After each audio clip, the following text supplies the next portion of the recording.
إلى حضرة النبي مصطفى محمد صلى الله عليه وسلم وإلى سائر الأنبياء والمرسلين وإلى جميع بيته وإلى جميع أصحابه وإلى جميع التابعين وإلى جميع التابعين وخصوصا إلى سيد الحبيب زيد بن إبراهيم بن زيد بن سمين وأصوله وفروعه وإلى معلم في هذا الكتاب سيد الحبيب حسن بن أحمد بن محمد بن سالم وأصوله وفروعه وإلى جميع مشايخنا وخصوصا مشايخنا الذين عن الجمعة ولا شيخ رحمه الله حسن السزيد المالكي ولا شيخ الزنتاوي ولا شيخ المسكامي ولا شيخ الحرية ولا شيخ الحبشي ولا شيخ حسن الشافعي ولا شيخ هاشم ولا شيخ أحمد معبر ولا شيخ الداعي ولا شيخ إبراهيم عبد الباعث الكتاني ولا شيخ الهولي عبد الكبير البريسي ولا شيخ سيد ولا شيخ حسن عمران المدري والمالك وأصولهم وفروعهم ولا جميع مشايخنا والجميع العارفين ولا جميع علماء العاملين خصوصا سيد محمد سالم الشاطري ولا سيد محمد عامر بن عبد الله المالكي وإلى أبينا بحبيب بن سلمى ولا عبد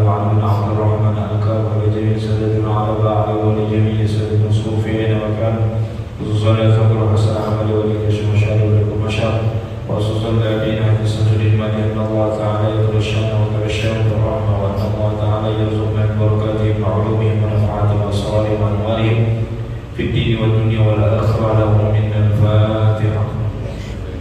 أعوذ بالله من الشيطان الرجيم بسم الله الرحمن الرحيم الحمد لله رب العالمين.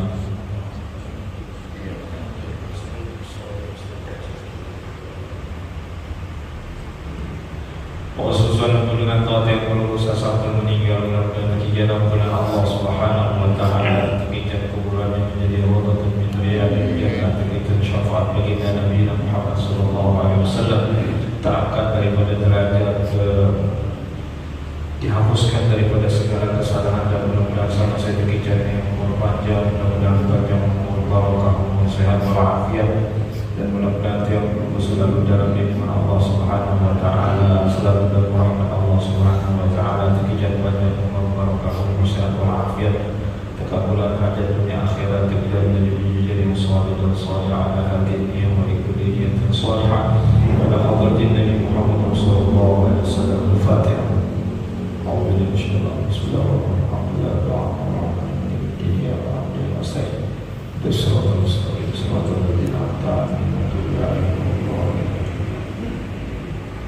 بسم الله الرحمن الرحيم الحمد لله رب العالمين والصلاة والسلام على أشرف المرسلين سيدنا ومولانا محمد الأمين وعلى آله وأصحابه أجمعين. سبحانك لا علم لنا إلا ما علمتنا إنك أنت العليم الحكيم.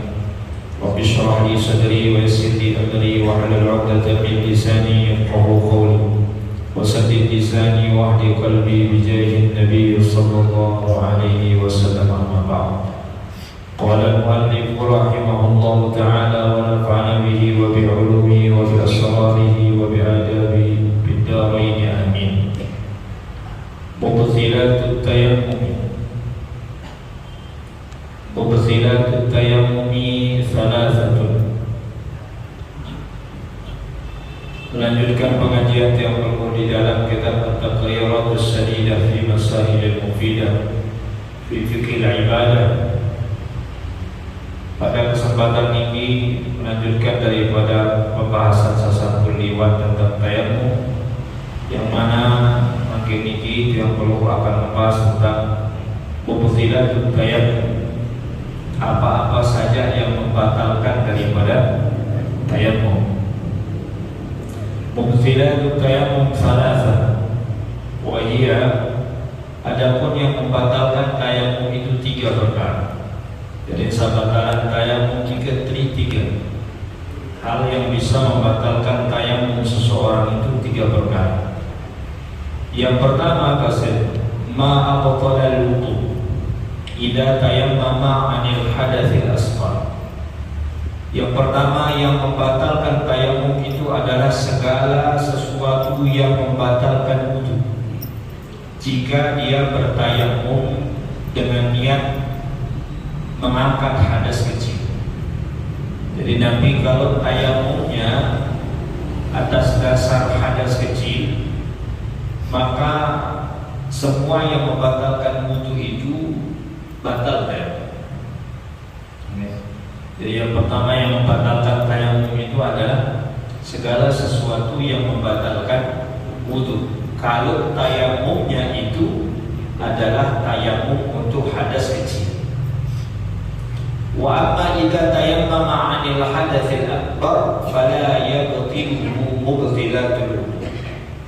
Akan tetapi apabila dia tayamum itu untuk hadas besar, misal karena dia junub atau mungkin dia selesai daripada haid atau nifasnya, maka dia tidak bisa dibatalkan oleh sesuatu yang membatalkan wudu. Ini kan. Jadi yang pertama yang membatalkan wudu itu, yang membatalkan tayamum itu adalah segala sesuatu yang membatalkan wudu. Kan ada banyak yang membatalkan wudu. Kentut, misal buang air besar, bersentuhan dengan yang bukan mahramnya dan lain sebagainya, sudah kita bahas. Tapi kalau untuk hadas untuk hadas besar, maka dia tidak batal. Hadas besar itu dia akan batal kalau dia ketemu dengan air. Hadas besar itu akan batal kalau dia ketemu dengan air. Adapun kalau dia hanya sekedar yang membatalkan wudu, maka dia tidak batal hadas besar. Kemudian yang membatalkan tayamum yang kedua ini adalah riddah. Kalau orang itu murtad, di anna tayammum taharatun dhaifah, karena tayamum itu adalah jenis bersuci yang sifatnya lemah. Maka kalau ada orang tayamum kemudian murtad, batal tayamum. Batal tayamum. Baik itu murtadnya secara i'tiqad, baik itu secara akidah atau mungkin secara qauliyah perkataan, atau mungkin secara perbuatan. Misalnya dia bilang, wah sembahyang 5 waktu itu nggak wajib. Ini secara hukum dia murtad. Maka kalau dia tayamum batal. Atau misalnya dia menghina Al-Quran, menghina Al-Quran, misal dia cekik itu Al-Quran atau apa, atau dia caci maki bahwa ini Al-Quran ini bukan datang dari Allah tapi datangnya dari Nabi Muhammad misal. Maka dia juga diposisikan sebagai orang murtad. Maka kalau orang yang seperti ini dia tayamum, batal tayamum. Jadi murtad yang bisa membatalkan tayamum itu baik murtad secara i'tiqad, keyakinan, atau misalnya dia jelas-jelas bilang saya sudah tidak beriman kepada Allah, batal tayamum. Atau misalnya dia mengikuti kegiatan keagamaan tapi agama lain, bisa mengikuti kegiatan keagamaan orang agama lain yang sifatnya itu berhubungan dengan akidahnya agama tersebut. Maka di sini juga bahaya proses. Artinya kalau dia tayamum maka batal tayamum. Tapi beda dengan wudu. Kalau wudu tidak membatalkan hal-hal yang membuat orang itu murtad. Wudu itu tidak bisa batal. Tapi kalau tayamum, karena sifat bersuci tayamum itu adalah sifatnya lemah. Kalau wudu dia sifat bersuci yang kuat. Maka kalau orang murtad, baik secara i'tiqadiyan, qauliyyan atau fi'liyan, baik itu yang sifatnya akidah secara langsung atau secara perkataannya atau secara perbuatannya menunjukkan kemurtadan, maka batal tayamum. Walaupun setelah itu dia langsung insaf dia batal tayamumnya, dia harus tayamum kalau dia gak ada air. Kemudian yang membatalkan tayamum yang ketiga itu adalah tawahhumul ma'i tayammama li faqdihi, menyangka adanya air jika tayamumnya itu karena tidak adanya air. Jadi dia memperkirakan ada air, memperkirakan ada air itu bisa membatalkan tayamum. Jika orang yang bertayamum itu karena memang tidak ada air. Karena ada kan orang yang tayamum karena terhalang karena penyakit. Ada orang yang tayamum karena hal-hal lain. Tapi kalau dia tayamumnya karena memang nggak ada air, kemudian dia menyangka di suatu tempat ada air, maka batal tayamum. Wa fihi tafsir, tetapi di sini diperincikan. Yang pertama, kapan dia menjadi batal, kapan dia menjadi batal, kapan dia menjadi tidak batal. Apabila seseorang itu menyangka atau memperkirakan ada air. Yang pertama pada satu masalah, idza kana qabla dukhuli fis shalah, jika prasangkanya terhadap air itu sebelum masuk waktu sholat. Walam yakul bainahu wa bainal maha'i, dan tidak ada sesuatu yang menghalangi dia dengan air yang dia sangkakan itu. Artinya misal kita di sini tinggi, kita lagi nggak ada air. Oleh perempatan Suite ini ada air. Dan antara kita dengan air yang kita sangka atau yang kita perkirakan di perempatan Suite itu tidak ada penghalang. Ya banyak model penghalang. Mungkin ada orang jahat, mungkin ada hewan buas, nggak ada penghalang. Faya wa bainal ma'in faya betul bitawahumi walam yakul bainahu wa bainal ma' idza kana qabla dukhuli fi shalah walam yakul bainahu wa bainal ma'in faya betul bitawahumi wa kadzalika bitayammum min babil aula. Yang pertama, apabila sebelum persangkaan terhadap air atau perkiraannya terhadap air itu sebelum masuk, misal sebelum masuk waktu zuhur, dan ulang keterangan sebelum masuk waktu zuhur. Kemudian, nanti Suite itu ada air. Kita sangka waktu itu air. Dan antara tiang pelumbu yang ada di sini dengan air yang ada di perempatan Suite itu tidak ada penghalang. Artinya tidak ada yang membahayakan. Baik itu mungkin dari hewan buas atau musuh dan lain sebagainya. Faya betul bitawahumi, maka di sini batal tayamum dengan persangkaan adanya air itu. Batal tayamum. Jadi dia sedang ada sedang tayamum, jangkut tayamum. Kemudian perkiraan darah air dalam radius jarak berapa. Sedangkan dia dengan air itu sama sekali dia tidak ada khawatir akan sesuatu, maka tayamum ini batal dengan perkiraan ada air dan tidak ada penghalang tersebut. Wa kadzalika bitayammum min babil aula, apabila apalagi sampai yakin dengan persangkaan saja, dengan sangkaan ada air kemudian tidak ada penghalang antara kita dengan air itu aja bisa membatalkan tayamum, apalagi dia yakin bahwa di situ ada. Maka tentu Nabi lebih utama untuk membatalkan daripada tayamum. Ini itu masalah yang pertama, perincian yang pertama. Kemudian perincian yang kedua, wa idza kana qabla dukhuli fi shalah. Nah, ini kalau misalnya sebelum masuk waktu sholat. Sebelum masuk waktu sholat. Sama tadi sebelum masuk waktu sholat, tetapi tadi antara dia dengan air tidak ada penghalang. Sekarang idza kana qabla dukhuli fi shalah, sama sebelum masuk waktu sholat. Wa kana hunaka ha'il, akan tetapi antara dia dengan air itu ada penghalang.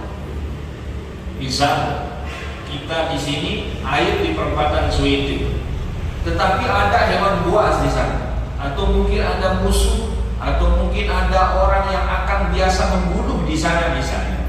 Ada ha'il, ada penghalang. Bainahu wa bainal ma' itu ada penghalang.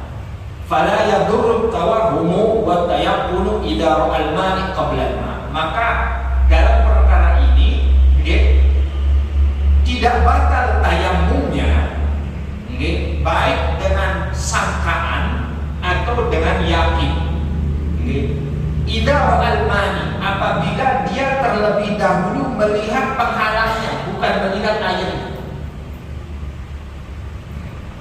Yang ulang, sebelum masuk waktu sholat, antara tiang pelumbuh kaca air itu tiang pelumbuh yakin atau persangkaan bahwa ada air di di perempatan Zuwaiqin misalnya.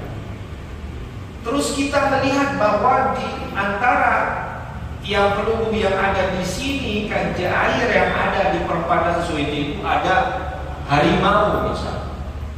Idza al-mani, kita sudah melihat terlebih dahulu penghalangnya. Atau misalnya di situ di depan mihrab itu dia berkumpul dengan Nabi musuh misalnya, perampok dan lain sebagainya. Kita tahu penghalang di situ. Nah, kalau yang lebih ditahu lebih dahulu itu penghalangnya daripada airnya, maka di sini nggak batal tayamum. Jadi kalau saya punya tayamum di situ nggak batal saya punya tayamum. Kalau yang ditahu lebih dulu adalah penghalang dia dari air yang akan dia cari. Aura'ahu ma'an, atau antara air sama penghalang itu bebarengan dia lihat. Jadi oleh perempatan Zuwaiqin, oleh samping air itu dia kebiasaan penjahat. Artinya di situ dia tahu antara airnya, dia tahu juga antara yang menghalangi dia untuk menemukan air itu dia juga tahu. Maka dalam posisi ini pun tidak batal tayamum. Falladhi yubtilu tayamum, adapun yang membatalkan tayamum itu ayatayaqana aw yatawahhamal ma' qabla al-haid. Adapun yang membatalkan tayamum itu apabila dia yakin atau apabila dia kuat persangkaannya terhadap air, tetapi kemudian baru dia mengetahui ada penghalang. Misal, oleh perempatan Zuwaiqin dia arahnya lampak. Ternyata sebelum datang perempatan itu ternyata ada hewan buas misalnya. Baru kita tahu di situ ada penghalang. Maka di sini batal tayamum. Kenapa? Karena penghalangnya itu baru diketahui kemudian. Kecuali kalau sini seperti apa. Jadi Nabi kalau sini yakin terhadap air, kemudian sini tidak tahu bahwa di situ ada penghalang atau tidak. Kemudian lalu PTAI tersebut tiba-tiba sini dari penghalang, maka tayamum sini batal dan tidak harus tayamum lagi. Tidak harus tayamum lagi. Harus tayamum lagi. Wa amma idza kana ba'da dukhuli fi shalah. Nah, sekarang gimana? Kalau misalnya setelah masuk waktu sholat. Tadi kan sebelum masuk waktu sholat. Fala yadurru tawahhum mutlaqan. Maka tidak batal tayamum apabila dia mutlak persangkaannya terhadap air. Kalau sudah waktunya sholat, masuk waktu sholat, kemudian kita yakin Nabi ada daripada Nabi air, maka tidak batal tayamum. Wa amma persangkaannya, dia sangka karena hanya sekedar persangka. Jadi kalau sudah waktunya masuk sholat, kemudian dia menyangka ada air, maka persangkaannya ini tidak diangkat. Karena kalau ini sudah masuk waktu, jadi masuk waktu zuhur, kemudian si dia sangka, si dia memperkirakan ada air, maka memperkirakan si dia ini tidak diangkat. Itu kalau dia perkirakan. Wa amma tayaqqunu fa fihi tafsil. Lalu beda apabila yakin. dengan sah ditangkap nikah apabila masih bentuk persangkaan. Dan itu juga catatannya kalau masuk waktu. Nah mungkin kalau dia yakin, misalnya kalau dia yakin bahwa di sana ada air dan masuk waktu. Di sini ada perincian. Idza kanat as-salatu allati yusalliha ghairu mughniyatin 'anil qada wa dzalika ka'an tayammama fil mahalli alladhi yabligu fihi wujudul ma' kal hadar batalat salatuhu wa tayammum. Jika dia sholat yang dia kerjakan itu adalah sholat yang wajib pokok. Kalau dia kerjakan sholat itu sholat yang wajib pokok, kemudian posisinya di tempat yang mana biasa di situ ada air, lalu tumben-tumben di arah air bisa, walaupun yakin, maka batal sholat dan dia harus tayamum. Batal juga tayamumnya sholat. Batal sholatnya, batal tayamum. Apabila pertama masuk waktu sholat, kemudian sholat yang dia kerjakan itu adalah sholat yang wajib qada, kemudian tempatnya itu adalah tempat yang memang biasa ada air, namun kebetulan tidak ada air, maka batal tayamumnya, batal sholatnya. Saya sembahyang maka batal sembahyang, batal juga tayamum. Wa idza kanat as-salat allati yusalliha mughniyatan 'anil qada. Tetapi kalau dia sholat yang mana sholatnya ini tidak wajib qada, ka'ayyata yammama fil mahalli alladhi yabligu fihi faqdul ma' as-safari aw istawal amran fa salatuhu sahih wa lahu an yastamirra fiha walakin al-afdal an yubtilaha kay yusalliha bi wudu'i annahu al-akmal. Yang kedua, kalau sudah masuk waktunya sholat, kemudian dia yakin pada suatu tempat ada air, dan sholat yang dia kerjakan itu adalah sholat yang tidak wajib qada, kebetulan dia bertayamum di tempat yang memang biasa tidak ada air, atau jarang-jarang hujan. Jarang-jarang hujan, kayak di Mesir itu 2 kali hujan setahun. Pembukaan musim dingin, penutup musim dingin, sudah 2 kali setahun. Ada cuaca-cuaca yang seperti itu, apalagi di Sudan.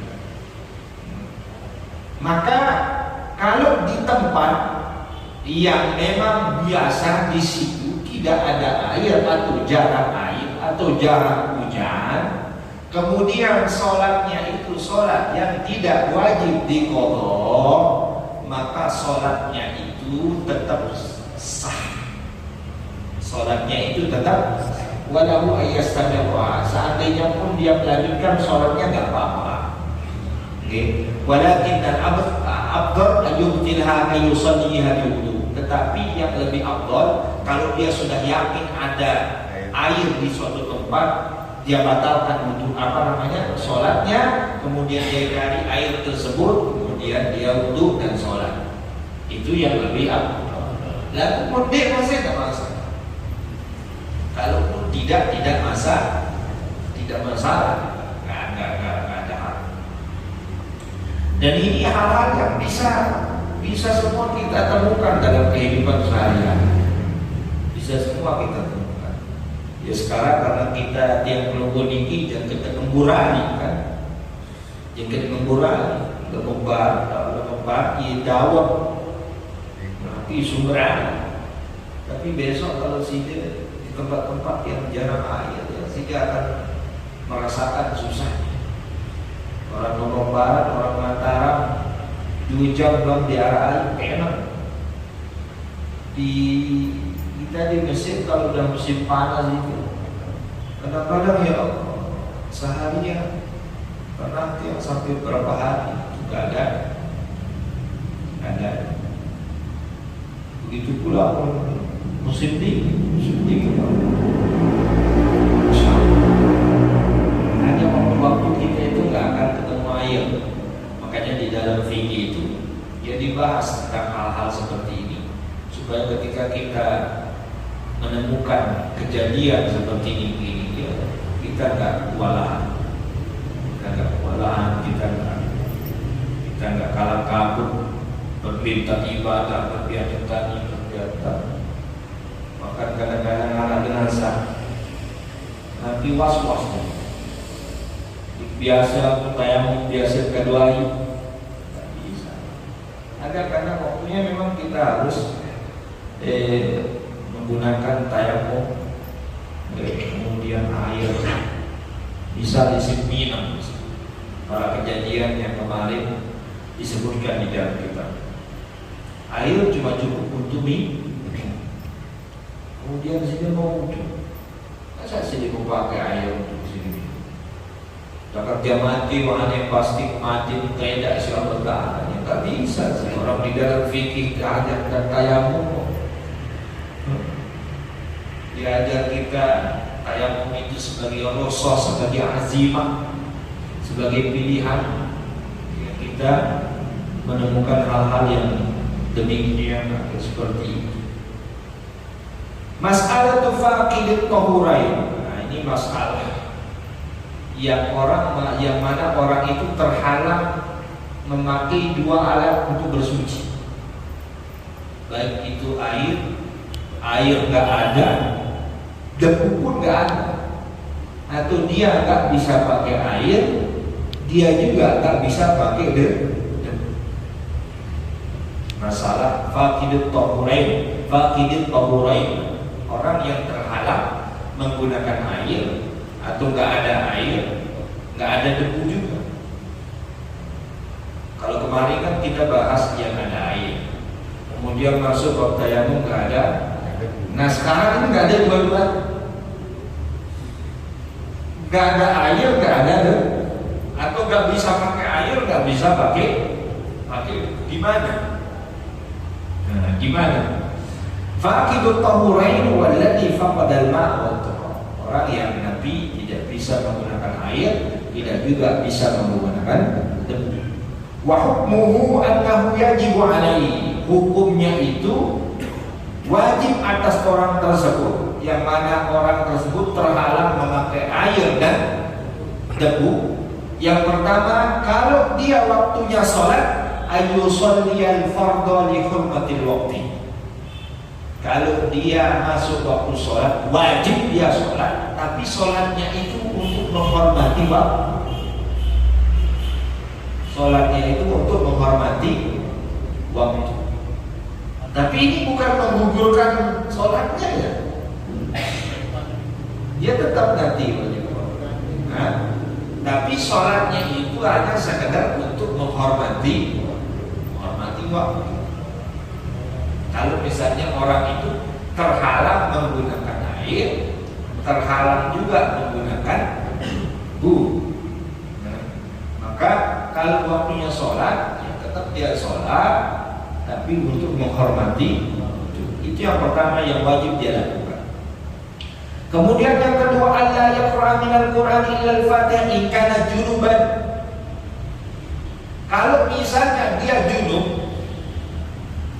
junub nih, wah dan daerah air, wah dan daerah debu misalnya, masih doa melek di senina, junub air, bisa junub nih, gimana? Masuk waktu sholat, tetap dia wajib sholat,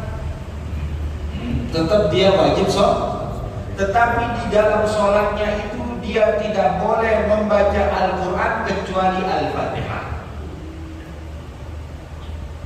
Kecuali Al-Fatihah. Misalnya orang nggak ada air, nggak bisa pakai air, nggak bisa pakai junub dia. Masuk waktu sholat di mana? Tetap di waktu sholat. sholat, tetap dia sholat, tetapi ketika dia sholat dia tak boleh baca Al-Quran kecuali Al-Fatihah. Kenapa Al-Fatihah? Al-Fatihah kan termasuk Al-Quran. Karena Rasulullah mengatakan la sholata liman la yaqra bi Fatihatil Kitab. Tidak sah sholatnya orang bagi yang tidak baca pembuka daripada Al-Quran, yaitu surah Al-Fatihah. Kalau yang lain tidak boleh dia baca. Enggak apa yang baca terdiri dia. Rakaat pertama betul, rakaat dua betul, rakaat kedua betul, rakaat keempat ya betul. Bismillah termasuk. Kalau kita dalam mazhab Syafi'i, Bismillah itu termasuk dari perkataan Al-Fatihah. Kalau yang lainnya, kalau dalam mazhab Maliki, Bismillah itu juga masuk dalam Al-Fatihah. Tapi kalau tiap perlu, Bismillah itu masuk dalam Al-Fatihah. Nah, tidak so mantap lalu turunkan para imam-imam. Oh, alhamdulillah. Tapi wudhuku kayak satu Imam Syafi'i. Apa kayak gitu? Tidak boleh. Kalau dalam ibadah mencampur baurkan mazhab itu haram. Tidak boleh. Wah, wudhunya cara mazhab Syafi'i. Sholatnya nggak pakai Bismillah, kamu merasa Allah Akbar. Alhamdulillah. Haram hukumnya mencampur baurkan dalam ibadah. Boleh. Jangan somat. Kalau Syafi'i dari awal ibadah itu dari Syafi'i. Walaupun dalam hal-hal tertentu kita boleh taklid kepada imam yang lain. Misal waktu kita haji, wudhunya taklid kepada Imam Malik. Kenapa? Ya ada daruri seperti itu. Ada daruri seperti itu. Oke. Nah, ya kalau Imam Syafi'i Bismillah itu termasuk dalam Al-Fatihah. Maka kalau dalam mazhab Syafi'i siapa orang yang tak baca Bismillah berarti nggak sah sholatnya. Kenapa? Karena dia kurang membaca Al-Fatihah. Oleh karena itu kalau dalam mazhab Syafi'i, walaupun dia masbuk, bahasa itu kan nyebok. Orang Lombok sangatnya singkat masbuk, jadi nyebok. Orang kalau masbuk bisa Allah Akbar, dia baru Allah Akbar, imamnya sudah mau ruku, jangan ikut ruku dulu, baca Al-Fatihah sampai ada qadarin istiqomah, sampai kadar kemampuan, supaya yang penting kita tidak ketinggalan dua rukun yang panjang. Misal kurang yang enggak diisi yang yang baca sudah alhamdulillah rabbil alamin, langsung ya sudah itu cukup. Mana kemampuan kita baca Al-Fatihah wajib kita baca dalam mazhab Syafi'i, wajib karena Al-Fatihah itu wajib soalnya ya. Makanya kalau dalam mazhab Syafi'i nggak boleh. Kalau dalam mazhab yang lain ya bisa diwakilkan Fatihahnya sama imam. Cuma fatalnya kalau secara selamat mazhab Imam Syafi'i itu jauh lebih selamat dari mazhab yang lainnya. Kenapa tiang bilang lebih selamat? Karena misalnya keadaannya misal seperti ini, arah dengan jari imam, Allahu Akbar, alhamdulillahi rabbil alamin, arrahmanir rahim. Ini kan udah rusak Al-Fatihah. Kalau mazhab yang lain yang mengatakan bahwa Al-Fatihahnya makmum itu bisa diwakilkan oleh imam, maka rusaknya Al-Fatihahnya imam juga rusaknya Al-Fatihahnya makmum. Artinya kalau sudah rusak Al-Fatihahnya, rusak sholatnya. Lalu dalam mazhab Syafi'i Karena makmum itu tetap wajib Al-Fatihahnya. Kakak jak sede uni baca Al-Fatihah imam tetap selamat dari makmum. Itu apa namanya? Itu kelebihannya.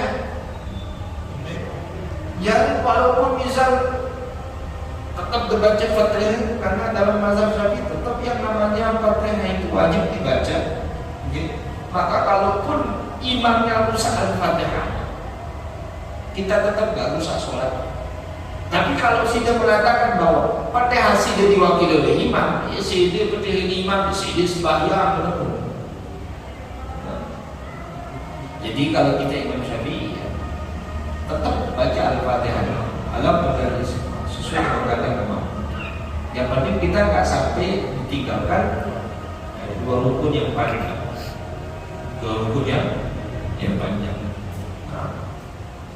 Ini. Kemudian yang wajib dilakukan oleh orang yang faqidut tahur, la yajuzu an yakuna imaman. Dia tidak boleh jadi boleh jadi imam.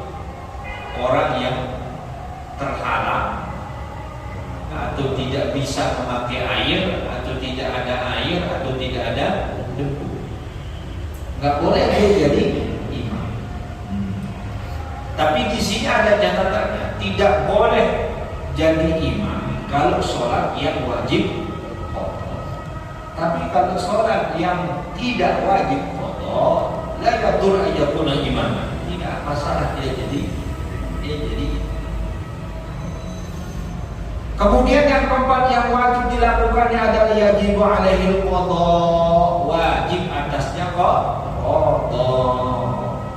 Karena sholatnya itu tidak bisa menggugurkan apabila dia terhalang menggunakan air, terhalang menggunakan debu. Tidak ada air, tidak ada debu, sholatnya tetap sholat. Tetapi besok wajib dia qadha.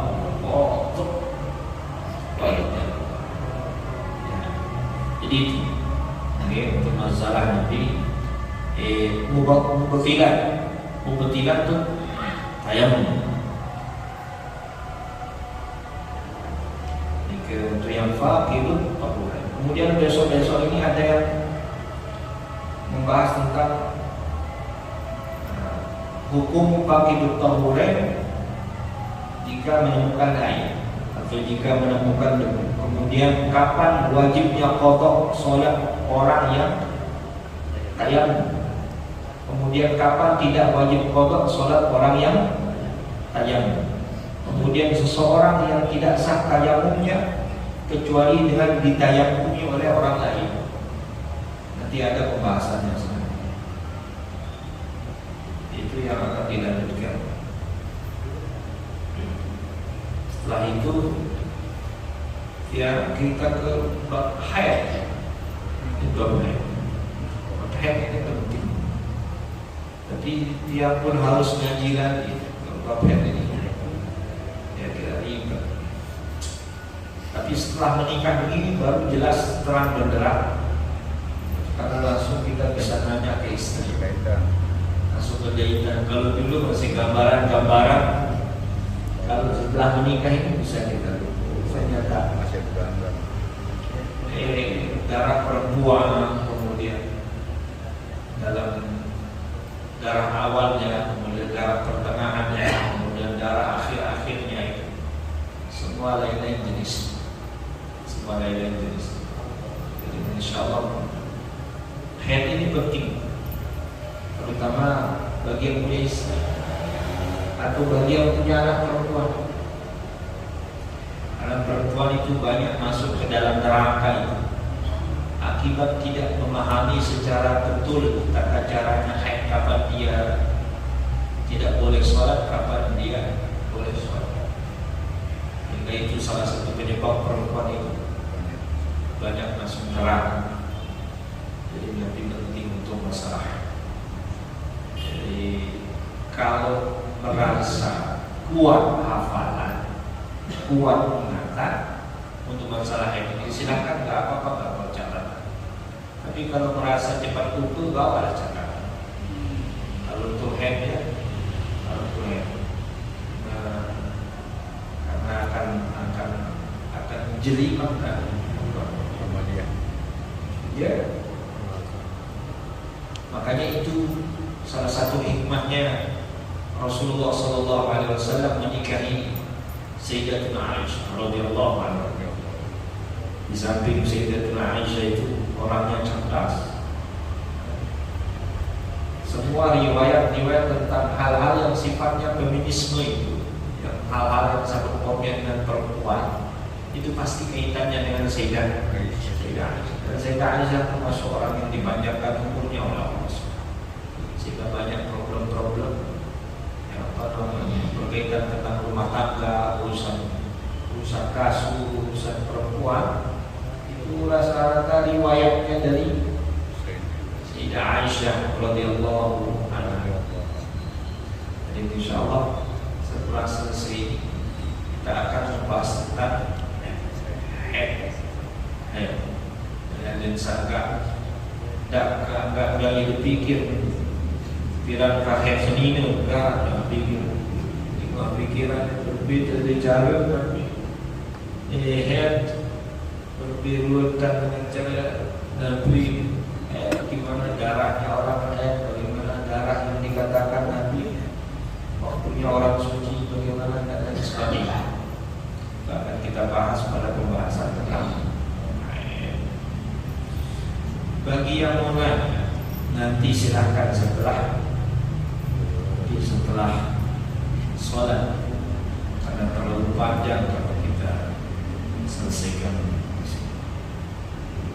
Mungkin ini insyaallah minggu depan kita akan lanjutkan pembahasan di dalam pembesilan atau hal-hal yang membatalkan. Mudah-mudahan kita manfaat dan kita barokah. Mudah-mudahan kita istighfar. Amin amin ya rabbal alamin. Wassallallahu ala sayyidina Muhammadin wa ala alihi washabbihi ajmain. Walhamdulillahi rabbil alamin. Assalamualaikum warahmatullahi wabarakatuh.